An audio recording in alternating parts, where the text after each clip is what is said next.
మహారాష్ట్రలో రోడ్ మీద ఒక ఇన్నోవా కారు వెళ్తుంటే ఆ కారు వెనకాల బూట్ స్పేస్ నుంచి ఒక చెయ్యి బయటకు వచ్చిందట.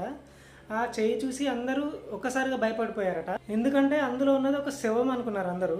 ఆ పట్టపగలే ఇట్లా కొన్ని చంపేసి ఆ శవాన్ని తీసుకువెళ్తున్నారని అందరూ అనుకున్నారట. అది చూసిన కొంతమంది ఆ కారు వెనకాల ఫాలో అయ్యి అతన్ని కాపాడదాం అనుకున్నారు.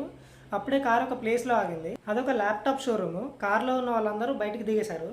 అండ్ బూట్ స్పేస్లో వాళ్ళు ఎవరినైతే చూశారో అతను కూడా బయటకు దిగేశాడు. అయితే ఆ ఫాలో అయిన వాళ్ళు ఉంటారు కదా, వాళ్ళు ఎందుకు ఇలా చేశారని అడిగితే వాళ్ళు ఒక కొత్త ల్యాప్టాప్ షాప్ ఓపెన్ చేశారని, దాని ప్రమోషన్ కోసమే ఈ ప్రాంక్ చేశామని చెప్పారు. ఆ షాప్ ప్రమోషన్ కోసమే ఇట్లాంటి ప్రాంక్ చేశామని చెప్పేశారట సిగ్గు లేకుండా. కనీసం ఇట్లానన్నా మా షాప్కి వస్తారేమోనని, మా షాప్ అడ్వర్టైజ్ అవుతుందేమోనని ఇట్లాంటి ప్రాంక్ చేశామని చెప్పారు సిగ్గు లేకుండా. ఈ సీన్ చూసిన వాళ్ళలో కొంతమంది ఆల్రెడీ పోలీసులకి కాల్ చేసి చెప్పేశారట ఇట్లా కార్లో శవం ఉందని. అప్పుడు ప్రాంక్ చేసిన వాళ్ళని పోలీసులు వచ్చి అరెస్ట్ చేస్తే ప్రాంక్ మొత్తం రివర్స్ అయ్యి దెబ్బ కొట్టింది.